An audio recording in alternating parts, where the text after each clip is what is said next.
Welcome back. Certainly glad you could join us today. Thought today we'd just do a little scene that's a lot of fun. I believe you'll enjoy it.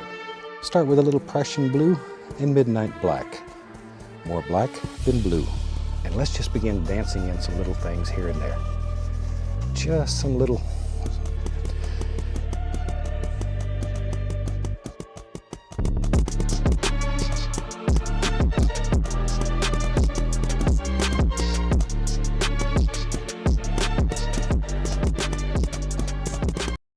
When you think of painting Warhammer, what do you think of? It's probably not using oil paints. It's probably going into a Games Workshop and having a Games Workshop staff member shove Games Workshop paints and Games Workshop paintbrushes down your throat. When you think of oil paints, you probably don't think of Warhammer. You probably think of canvas paintings or the Chad of Chads, Goat of Goats, Bob Ross. But what if we were to take these two things and put them together? How could they make our lives easier? How can they make our lives better? Well, that's what this video is all about. I'm going to show you a couple of quick and easy ways to use oil paints to drastically elevate your mini painting. For the entirety of this video, I'm going to be using oils and thinner from Abteilung 502.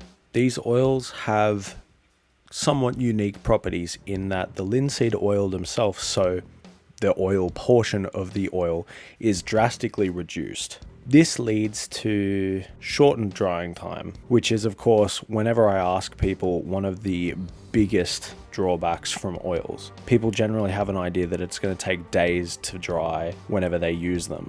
However, I frequently use oils, especially thinned down as washes, and I'm able to varnish over them or just keep working as is after 20 minutes. Now, while the three effects that I'm going to be showing you in this video can be, and often by me are, used individually, I'm going to be showing you all three of them used in concert on this Sentinel that I bought. The three effects in question are pin washing or panel lining, panel filtering or just filtering, and streaking. Now, of course, before we can actually get to using the oils, we need a base to work off.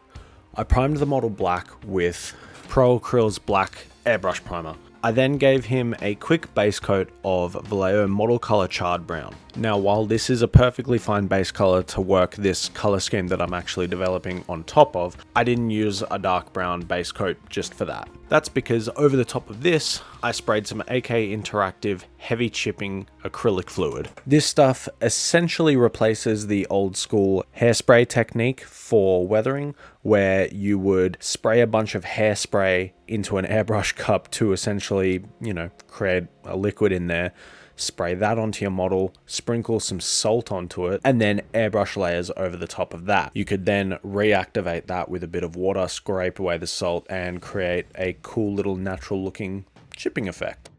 So after giving the AK fluid about an hour to dry, I went over the top of it with Games Workshop's Baneblade Brown and then a layer of Vallejo Game Color Off-White. I then did something that I'm extremely fond of, which is reintroducing shadow after the fact by spraying from bottom up in the opposite fashion to the previous layers being top down to create natural shadows. I'm reintroducing shadows and missing all of the brightest parts. I like using Games Workshop's contrast paints for this, purely because it's what I have on hand. There are plenty of other inks that are available that do just as good of a job. This is a very quick and easy way to introduce some shadow, and you can also play around with using different colors and effects to kind of create some color variation and really give some interest into the shadow as well. For this, I used Games Workshop's Agaros Dunes contrast paint.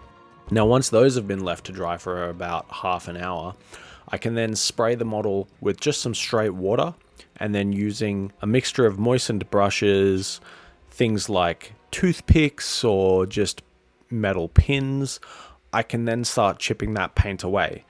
That's because hydrating the water is reactivating that chipping fluid underneath it and letting me scrape and peel away layers of that chipping fluid, revealing the dark brown underneath. So I'll do this and then dab away excess water from the model, then generally hit it for a little bit with a hairdryer once I've done my chipping, just to speed up the drying process. And when I'm happy with the level that this model is chipped, we can move on to the next steps. Now, since there is still chipping fluid on the model and I don't want to complicate the painting process, I can kill two birds with one stone here. I spray the entire model with Liquitex High Gloss Varnish, and that is one to protect the layers of paint underneath, seal in the chipping fluid so as it doesn't get reactivated by any moisture or chip away any further, but also create an easier surface for us to move on to our first oil effect with.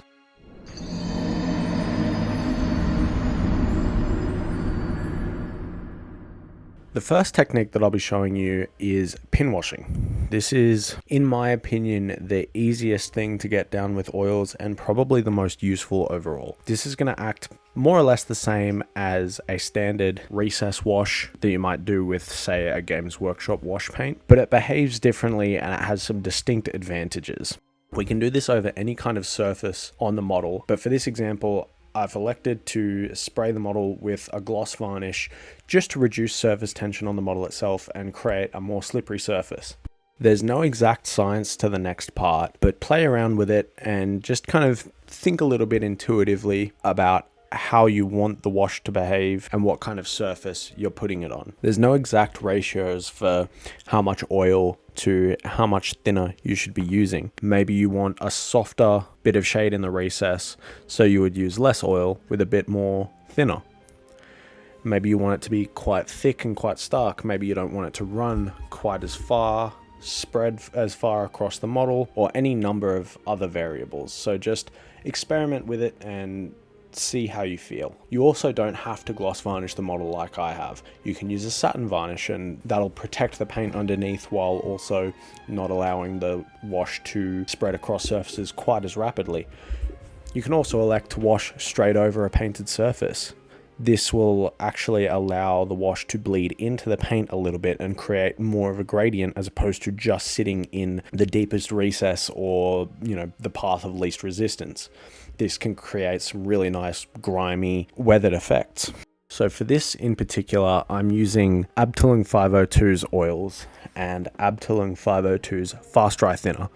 I find that it dries nice and matte when I use this thinner. They do have a matte effect thinner, but I find the oil separates and becomes kind of grainy in it. It doesn't work quite as well. Maybe I just have a bad batch of thinner, but the Fast Dry works for me pretty much bang on every time. On top of that, there's the added bonus that it dries fast. I generally never have to wait for a oil wash like this to dry for more than 20 minutes. And even if I have, maybe I've put way too much of it in there, I can hit it with a hairdryer and speed that process up. So it's really not any more inconvenient than a regular acrylic wash. So as I'm showing, I've just mixed in a cup, a dollop of oil paint and a healthy serving of thinner. Once again, play around with it, experiment with how they behave, and eventually you'll come to just get a feel of it. I never measure this stuff out and I just wing it, and it generally works every time. So it's just something you have to get used to. Then as you can see, it's really plug and play. It's so simple. Just load up a brush. I would recommend a brush that you don't care about. Just buy some cheap synthetic brushes. People complain about oil washes destroying nice brushes, and yes, I wouldn't use oil washes with a really nice Kolinsky sable brush or something like that. There's a reason that you can buy, a pack of 10 cheap brushes for a few bucks. So with a brush loaded up with oil wash, just drop it into a corner, tap it into a recess, and watch capillary action and gravity do its thing. Another beautiful thing about oils is once it's dry, it's not really dry. I've picked up a whole bunch of these little makeup sponges, and I use these just to clean up any little bit of spillage after I finish doing the wash and it's dried. I don't soak it, but I'll make the little sponge just a touch damp with the same thinner, and then you can just basically go over and, like an eraser, erase any spillage or just underside spots. You can remove some oil, thin it down, basically just treat it like an eraser. Then once this is done, you can leave it to dry for a little bit more. It's not necessary to varnish the model afterwards, but considering I'm going to be going ahead and doing some other effects with oils and the same thinner, I will lock in these oils with just a matte varnish.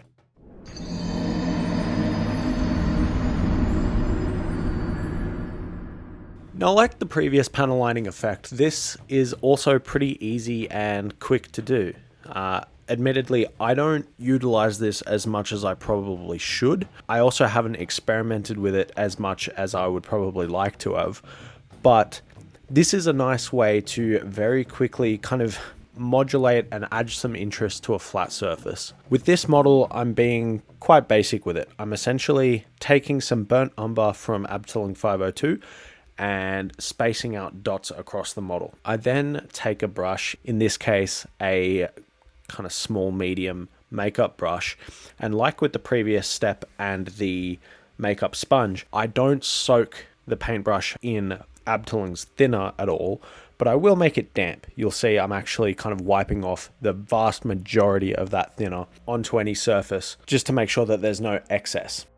I'm then streaking the paintbrush in a downward motion and kind of feathering out and blending these little dots into the paint. You can see the difference that it makes in quite literally 5 seconds of work. We've added just kind of a filtered layer of dirt, grease, grime, just some life into what was previously a very flat and uniform surface. I find for things like scale modeling and, you know, games like Bolt Action and stuff, tanks and whatnot, this is absolutely perfect. But generally a lot of things in 40k are very pristine, but something like this, a Sentinel that's out in the wild, being used, being abused, out in the elements, obviously it's not going to have a clean, pristine surface. This is a very easy way to kind of telegraph that it's out in the elements. We can also do this just to add some color interest into the model. It doesn't necessarily need to be just adding weathering effects. You could easily interlock black and white dots onto a gray surface and blend them together to create an uneven, rough looking gray texture to an armor panel. Or you could use it just to add some blue depth into shadows, or anything your imagination could really run wild with. Another added benefit of streaking is creating uniformity to different surfaces and really being able to tie the whole project together. For example, after I'd actually done a lot of these armor panels, I decided that it felt a little bit bare, so I wanted to add a red stripe and some transfers to the model. But given that I'd already painted the armor panels and weathered them up, streaked them, panel washed them, and had them looking the appropriate level of gritty and grimy, obviously brand new red stripes with brand new white transfers didn't really settle in, and they had a very painted on look rather than, you know, being baked in and actually part of the miniature. One of the ways I was able to really tie them together and make them feel the part after I'd done them was just going over again with some more dots and streaking again, really adding that same burnt umber grime over the top of the new paint.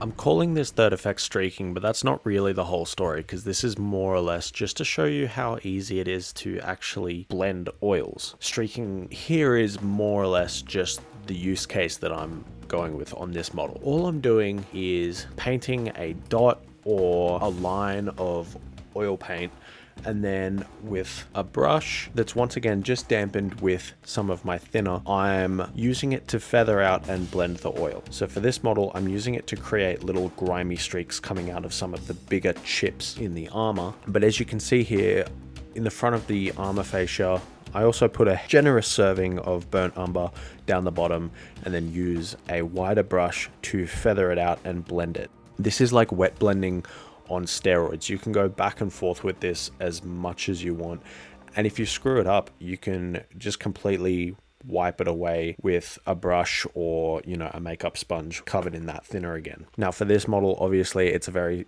easy use case to do it for this kind of weathering, but you can also imagine how you can do it to create highlights by doing white or adding blended color variation into shadows. So it's kind of similar to filtering, but more targeted and deliberate.